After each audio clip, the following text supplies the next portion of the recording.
حج کے اور بھی کچھ مقاصد ہیں، لیکن وقت میرے سامنے اتنا ہے کہ اس کے دامن میں اتنی گنجائش نہیں کہ میں تفصیل سے کسی اور عنوان سے گفتگو کروں.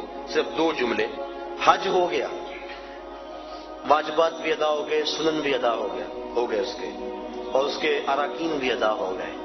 اب حج مکمل ہو گیا، اب کیا کریں؟ اعلیٰ حضرت فرماتے ہیں حاجیو آؤ شہنشاہ کا روضہ پہ. کعبہ تو دیکھ چکے، اب کعبے کا کعبہ دیکھیں. اللہ نے جن کو حج یا عمرہ نصیب کیا ہے اللہ انہیں بار بار نصیب کرے، اور جن کو یہ سعادت نصیب نہیں ہوئی انہیں بھی بار بار نصیب کرے. مدینہ شریف شمال میں ہے مکہ المکرمہ سے، اور کعبۃ اللہ کا جو میزاب ہے، پرنالہ جسے کہتے ہیں، اس کا رخ ادھر ہے شہر محبوب کی طرف. تو اعلیٰ حضرت فرماتے ہیں حاجیوں ذرا غور سے دیکھو کعبہ کیا کہہ رہا ہے. بازو نکال کے بتا رہا ہے اگر قبولیت کی مہر لگانی ہے تو مدینے چلے جاؤ. اللہ اکبر. تو حضور علیہ الصلوۃ والسلام کے روضے پہ حاضری دینا قریب واجب ہے، علماء نے لکھا. اور حضور نے ارشاد فرمایا من حج البیت ولم یزرنی فقد جفانی. جس نے حج بیت اللہ کیا اور میری زیارت کے لیے نہ آیا اس نے میرے اوپر ظلم کیا ہے. اور قرآن مجید کی آیت گواہ ہے وَلَوْ أَنَّهُمْ إِذْ ظَلَمُوا أَنفُسَهُمْ جَاءُوكَ. اے حبیب یہ لوگ اگر اپنی جانوں پہ ظلم کر بیٹھے تو تیری چوکھٹ پہ آ جائیں. میرے شہر کا ایک شاعر ہے، اس نے اس کا ترجمہ کیا. وہ کہتا ہے مجرم ہو تو منہ اشکوں سے دھوتے ہوئے آؤ، آؤ در تواب پہ روتے ہوئے آؤ. قرآن میں مذکور ہے توبہ کا طریقہ، سرکار کی دہلیز سے ہوتے ہوئے آؤ. اگر اپنی جان پہ ظلم کر بیٹھو تو محبوب کی چوکھٹ پہ آؤ، اور پھر اللہ سے معافی مانگو، معافی ہو جائے گی. نہیں، رسول تمہارے لیے اللہ سے استغفار طلب کرے. تو تم معافی مانگنے آئے تھے، اللہ رحمت بھی عطا کر دے گا. لَوَجَدُ اللَّهَ تَوَّابًا رَحِيمًا. تم توبہ کے لیے آئے تھے، اللہ رحمت بھی اپنے جناب سے دے گا کیونکہ محبوب کو جو ساتھ لے کر آئے. اللہ اکبر. یہ حضور کی ظاہری حیات میں بھی تھا. مسجد نبوی میں استوان ابی لبابہ اس پہ گواہ ہے کہ حضرت ابو لبابہ نے اپنے آپ کو بندھوا دیا اور قسم کھائی جب تک حضور نہیں کھولیں گے میں اپنے آپ کو نہیں کلواؤں گا. اور پھر جب آیت نازل ہوئی تو حضور کہ غلاموں نے کہا بشارت ہو تیرے گناہ معاف کر دیے گئے، رسیاں کھولنے لگے، کہا پیچھے ہٹ جو حضور کھول لیں گے تو میں اپنے آپ کو کلواؤں. اللہ زندگی میں بھی تھا. اور اس پر علماء کا جزم ہے کہ انتقال ظاہری کے بعد بھی حضور علیہ الصلوۃ والسلام کے روضے پہ جا کے گناہوں کی بخشش کا سوال کرنا امت کو اس کا حکم ہے، اور جاؤکا کے اندر یہ بات داخل ہے. ابن کثیر مکی نے اس واقعہ کو بیان کیا ہے. الجامع لحکام القرآن کے اندر امام قرطبی نے بھی لکھا ہے، صاحب مدارک نے بھی لکھا ہے، اور بھی علماء نے کتاب الشامل کے اندر بھی بہت سارے درجنوں علماء نے بلکہ مفسرین کی ایک جماعت نے اس بات کو بیان کیا ہے کہ حضرت امام عطابی رحمۃ اللہ تعالی علیہ کہتے ہیں کہ میں حضور کے روضے کے پاس بیٹھا تھا، ایک شخص آیا اور کہنے لگا کہ حضور میں اللہ کا یہ فرمان پڑھ کے کہ اگر اپنی جانوں پہ ظلم کر بیٹھو تو آپ کی چوکھٹ پہ آؤ، میں حاضر ہو گیا، اب میرے گناہوں کی بخشش چاہیے. اور اس نے 2 شعر پڑھے. امام عطابی کہتے ہیں کہ وہ فریاد کر کے چلا گیا. وہ چلا گیا تو میری آنکھ لگ گئی، آنکھ لگی تو مقدر جاگ اٹھا، حضور کی زیارت نصیب ہوئی. میں بتا چکا ہوں، میرے سامعین اس بات کو جانتے ہیں کہ حضور نے فرمایا جس نے مجھے خواب میں دیکھا اس نے مجھے ہی دیکھا.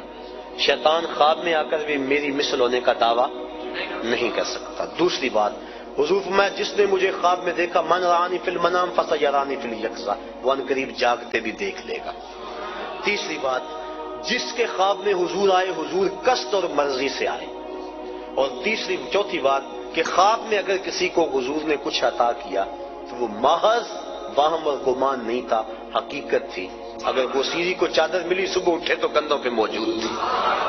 شاہ ولی اللہ محدث دہلوی فرماتے ہیں، اور یہ تمام مکاتب فکر کے نزدیک معتبر ہے، فرماتے ہیں کہ خواب میں میرے والد شاہ عبد الرحیم رحمۃ اللہ تعالی علیہ کو حضور نے اپنے 2 بال عطا کیے.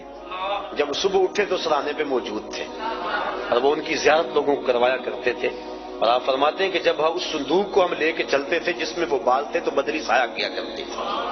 تو حضور نے خواب میں اگر کسی کو کچھ عطا کیا تو وہ حقیقت میں عطا کیا، جو فرمایا وہ حق فرمایا. اور در ثمین فی مبشرات النبی الامین کے نام سے مارکیٹ کے اندر کتاب دستیاب ہے جو شاہ ولی اللہ محدث دہلوی نے اپنے والد سے منقول روایات نقل کی ہیں جو خواب میں انہوں نے حضور سے سنی تھی اور ان کو انہوں نے حدیث قرار دیا ہے۔ اللہ اکبر۔ تو امام عتبی کہتے ہیں کہ میں سو گیا، مقدر جاگا، حضور کی زیارت ہوئی اور حضور نے فرمایا قم یا عتبی والحق العرابی فبشرہ بالجنہ، آیا عتبی اٹھو اور جو دیہاتی یہاں بھی آیا تو اس کو ڈھونڈو، جب مل جائے تو میری طرف سے جنت کی بشارت دے دو۔ اور مدارک کے لفظ ہیں، مدارک کے لفظ کہ وہ شخص آیا اور آ کے بیٹھ ہی گیا، کہا جب تک بخشش نہیں ہوگی اٹھوں گا ہی نہیں، اوزاروں کے تار روئے جا رہے ہیں۔ تو وہاں لفظ ہے فنودی من القبر انہ قد غفر لک، تو گنبد خضرا سے آواز آئی جا تجھے معاف کر دیا گیا۔ اس کے لیے آواز آئی، جو جتنی طرف سے جتنی محبت سے آئے اس کو اتنا ہی صلہ دیا جاتا ہے۔ اور 555 ہجری کا واقعہ ہے اور اس کو تمام مکاتب فکر کے لوگ اپنی کتابوں میں درج کرتے ہیں۔ کتاب المناسک میں لکھا گیا، زکریہ سہارنپوری نے کتاب الحج میں لکھا، اور بھی بہت سارے لوگوں نے لکھا۔ حضرت شیخ احمد رفاعی رحمۃ اللہ تعالی علیہ بہت بڑے بزرگ ہوئے ہیں اور حضور کی اولاد سے تھے، کثرت سے درود پڑھا کرتے تھے۔ پھر حاضری کا موقع ملا، حضور کے روضے کے سامنے جا کے کھڑے ہوئے، عرض کی حضور پہلے آپ کے بیٹے کی روح آیا کرتی تھی اور آپ کا روحانی جواب پہنچتا تھا، آج جسم آ گیا اور آج میں نے جو ہے وہ جواب بھی اس انداز کا لینا ہے۔ 70,000 آدمی مسجد نبوی میں موجود تھے۔ حضرت غوث اعظم شیخ عبد القادر جیلانی رحمۃ اللہ تعالی علیہ فرماتے ہیں اتفاق سے میں بھی وہاں موجود تھا۔ پھر کیا ہوا کہ حضور کا بیٹا، حضور کا جگر پارا، حضور کی اولاد سے حضور کا لخت جگر جو ہے وہ وہاں حضور کے سامنے گزارش کی اور کھڑا رہا کہ حضور میں اب جواب اس طرح کا نہیں لینا۔ 70,000 آدمی نے دیکھا کہ گنبد خضرا سے حضور کا دست مبارک باہر آ گیا اور حضرت امام رفاعی نے ساتھ کو چوما، بوسے دیے، اور ان کی برکت سے جو مسجد نبوی میں اس وقت لوگ موجود تھے سب نے حضور کے مبارک ہاتھ کی زیارت کر لی۔ اللہ اکبر۔ اسی لیے امام مالک امام دار الہجرہ فرماتے ہیں کہ اگر کوئی شخص حضور کے روضے کی زیارت کر کے آئے، باقی 3 ائمہ کہتے ہیں وہ کہے میں حضور کے روضے کی زیارت کر کے آیا ہوں، لیکن امام مالک کہتے ہیں کہ وہ کہے کہ میں حضور کی زیارت کر کے آیا ہوں، اس لیے کہ حضور نے فرمایا جس نے میری وفات کے بعد میری قبر کی زیارت کی گویا اس نے میری زیارت کی۔ اور حضور نے یہ بھی ارشاد فرمایا من زار قبری وجبت لہ شفاعتی، جس نے میری قبر انور کی زیارت کی میرے اوپر لازم ہے کہ میں اس کی قیامت کے دن سفارش کروں گا۔ آج کہتے ہیں حضور نبی رحمت شفیع معظم رسول محتشم صلی اللہ علیہ وآلہ وسلم نے ارشاد فرمایا جب انسان حج کرتا ہے تو وہ ایسے گناہوں سے پاک ہو جاتا ہے جس طرح ابھی ماں کے پیٹ سے اس نے جنم لیا ہو۔ ماں قبل کے تمام گناہوں کا حج کفارہ ہے، اور اگر کوئی استطاعت رکھنے کے باوجود حج نہیں کرتا تو حدیث میں سخت وعیدیں موجود ہیں۔ حضور کے ایک فرمان کے مطابق جو شخص استطاعت رکھنے کے باوجود حج نہیں کرتا، فرمایا وہ یہودی مرے یا عیسائی مرے، ہمیں اس سے کوئی غرض نہیں ہے۔ اور ایک حدیث کے لفظ ہیں کہ حج میری امت کے ضعیف لوگوں کا جہاد ہے۔ حج کی فضیلت کے عنوان سے کتب حدیث کے اندر بہت کچھ موجود ہے۔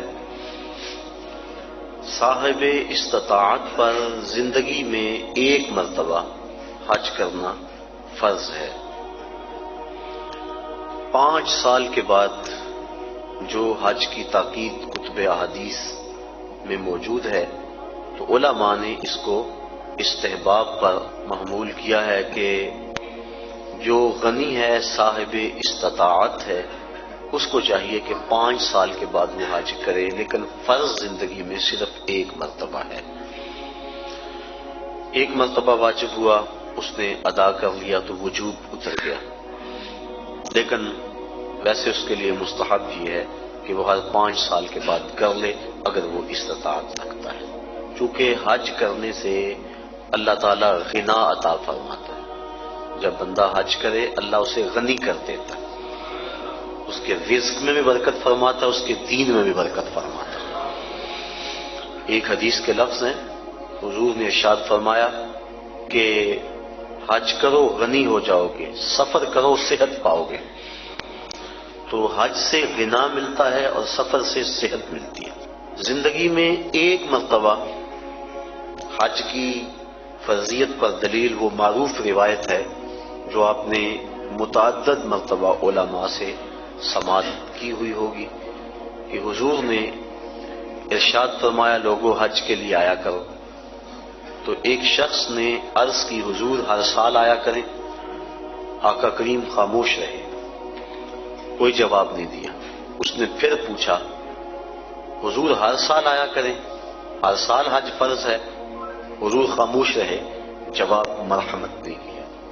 اس نے تیسری مرتبہ پھر سوال کیا تو آقا کریم نے پھر خاموشی اختیار کی، پھر وقفہ سکوت توڑتے ہوئے فرمایا تم سے پچھلی امتیں نبیوں پر کثرت سوالات کی وجہ سے ہلاک کر دی گئیں، لو قلت نعم لواجبت، اگر میری زبان سے ہاں نکل جاتی تو واجب ہی ہو جاتا۔ وہ زبان جس کو سب کن کی کنجی کہیں، اس کی نافذ حکومت پہ لاکھوں سلام۔ کہا اگر میری زبان سے ہاں نکل جاتی تو واجب ہی ہو جاتا۔ تو حضور کا اختیار فی شریعت سمجھ میں آیا کہ حضور جو کہیں وہی دین ہوتا ہے۔ قرب قیامت کے فتنوں میں سے ایک فتنہ حضور نے آج سے صدیوں قبل بیان فرما دیا۔ نسائی شریف کی روایت ہے، حضور نے ارشاد فرمایا قرب قیامت میں کچھ لوگ کہیں گے کہ حلال وہی ہے جو اللہ نے حلال کیا، حرام وہی ہے جو اللہ نے حرام کیا۔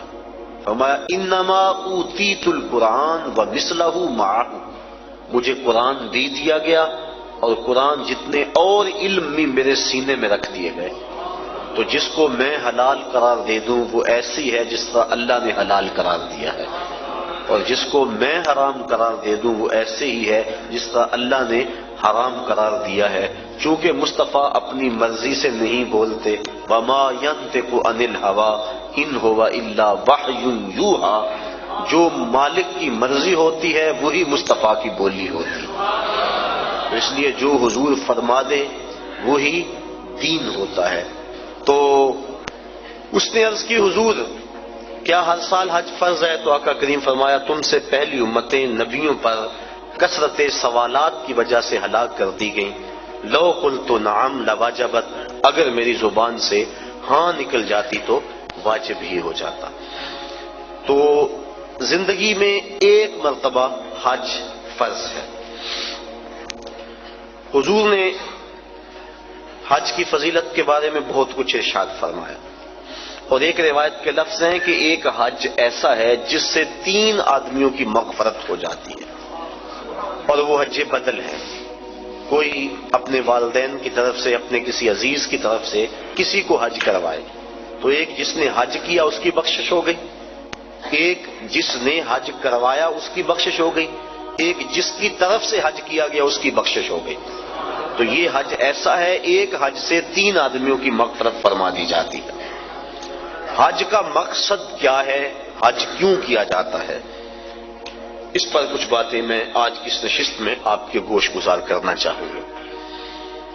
حج کا بنیادی مقصد اور ہر نیک عمل کا بنیادی مقصد رضائے الہی کا حصول ہے۔ انسان جو بھی نیک عمل کرتا ہے، ہر نیک عمل کا مقصد اللہ کی رضا کو حاصل کرنا ہے۔ قرآن مجید میں ارشاد فرمایا گیا کہ تمہاری قربانی کا گوشت اور خون اللہ کو نہیں پہنچتا، بلکہ تمہارے دل کا وہ تقوی اللہ کو پہنچتا ہے جس کے لیے تم نے قربانی کی ہے۔